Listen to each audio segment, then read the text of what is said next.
Kalau lu pengen ngatur uang kayak 1% orang terkaya, gua bongkar strategi 15-65-20 di video ini. Yang bakal bantu bangun kekayaan lo berapapun penghasilan lo. Ini sistem yang mengadaptasi level gaji lo. Mau lo gaji 3 juta, bahkan 300 juta per bulan, karena berapapun penghasilan lo pasti bakal ngikutin 3 langkah ini.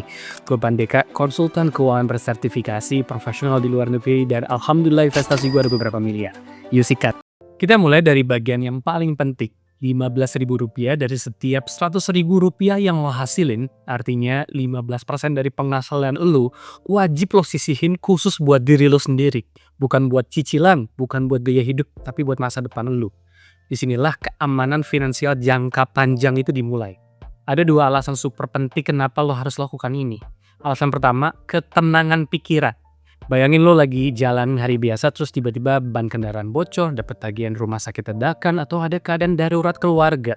Kalau lo nggak punya dana darurat atau uang cadangan, yang bikin stres bukan cuma masalahnya, tapi juga gue harus bayar pakai apa nih?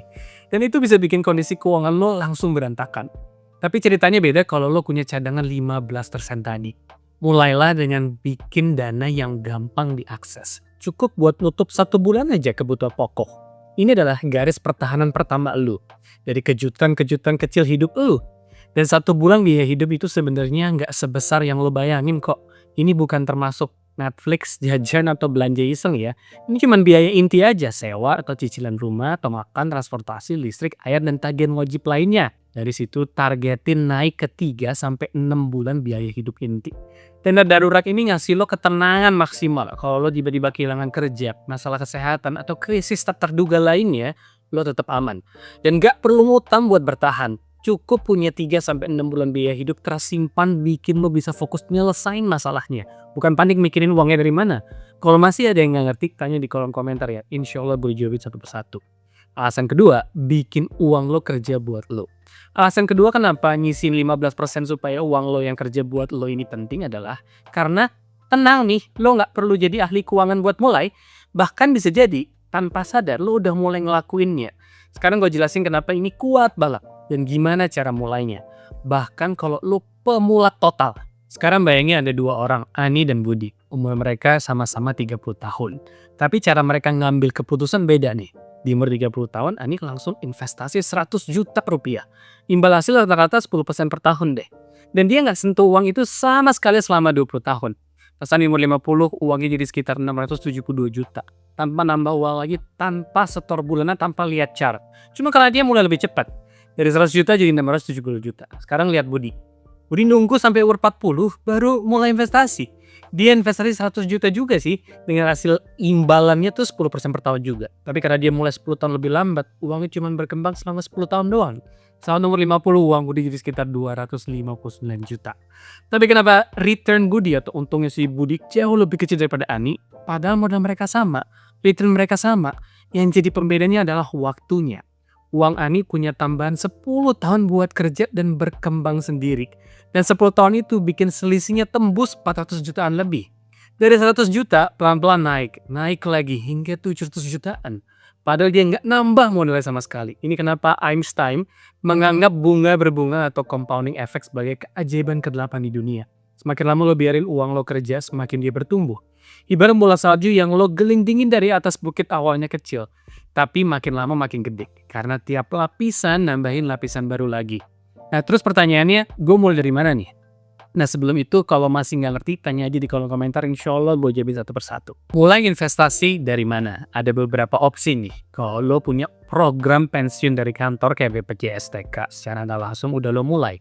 Apalagi kalau kantor lo ikut nambahin iuran pensiun dulu. Di Indonesia ini biasanya lewat dana pensiun perusahaan atau potongan pensiun yang juga dibayar sebagiannya oleh kantor lo.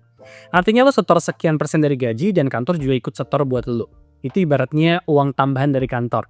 Contoh misalnya kalau penghasilan lo 50 juta setahun deh dan ada program iuran pensiun 5% dari karyawan dan 5% dari perusahaan, setiap lo masuk ke 5%, kantor juga bakal masuk ke 5% ke akun pensiun lo. Yang penting pastikan lo ikut setok sesuai aturan supaya dapat bagian maksimal dari kantor.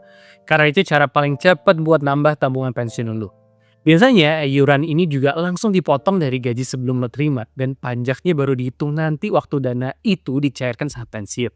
Oh ya, kalau teman-teman ada yang mau dibimbing secara privat tentang perjalanan finansial teman-teman, entah itu berhutang, entah itu kebebasan finansial, entah itu investasi, silakan hubungi admin di WhatsApp di kolom deskripsi atau klik link di bawah supaya saya bisa bantu teman-teman secara privat. Lanjut ya. Akun investasi bebas pajak. Selanjutnya ada akun investasi yang punya keuntungan pajak. Di luar negeri ada ISA atau Roth IRA. Kalau di Indonesia contohnya ya ada BPJS Ketenagakerjaan kan. Khususnya program JHT Jaminan Hari Tua. Intinya gini, uang yang lo kumpulin di JHT itu dikelola dan dikembangin dan pajaknya nggak dipotong tiap tahun harusnya ya. Iuran lo dipotong langsung dari gaji setiap bulan. Kalau lo karyawan biasanya total iuran JHT itu sekitar 5,7% dari gaji, 3,7% dari perusahaan, 2% dari lo. Kalau lo pekerja mandiri, lo setor sendiri sesuai pilihan nominalnya. Dana itu kemudian diinvestasikan oleh BPJS TK ke berbagai instrumen seperti obligasi dan deposito supaya nilainya berkembang. Selama uangnya masih ngendap di sana, nggak kena pajak tahunan. Pajak baru dikenain saat pencairan dan itu pun sifatnya final, dengan ketentuan tertentu sesuai aturan yang berlaku. Berbeda dengan investasi biasa yang kadang ada pajak dividen atau pajak transaksi tiap kali lo jual beli, strateginya sederhana banget kalau kayak gini. Pastikan lo terdaftar dan aktif dulu di program BPJS TK ini sebagai fondasi jaminan hari tua. Setelah fondasi aman, baru lo bisa tambah investasi lain seperti ETF, saham tunggal, atau ya banyak ETF lain atau paket saham yang bisa ngejak keuntungan lebih tinggi. Sekarang mungkin lo udah mulai mikir, oke nih akunnya udah tahu, oke gue harus bikin akun investasi, tapi investasinya apa nih yang harus gue beli? Jawabannya bikin sesederhana mungkin, beli aja ETF, Exchange Traded Fund. ETF itu apa sih? Gambarnya gini, ETF itu kayak lo beli satu keranjang besar yang isinya banyak banget saham sekaligus. Misalnya satu ETF bisa isinya puluhan sampai ratusan sampai ribuan saham perusahaan dalam satu paket. Jadi lo gak perlu nebak-nebak beli saham perusahaan A atau B. Karena ada satu klik lo udah punya paket saham terbaik.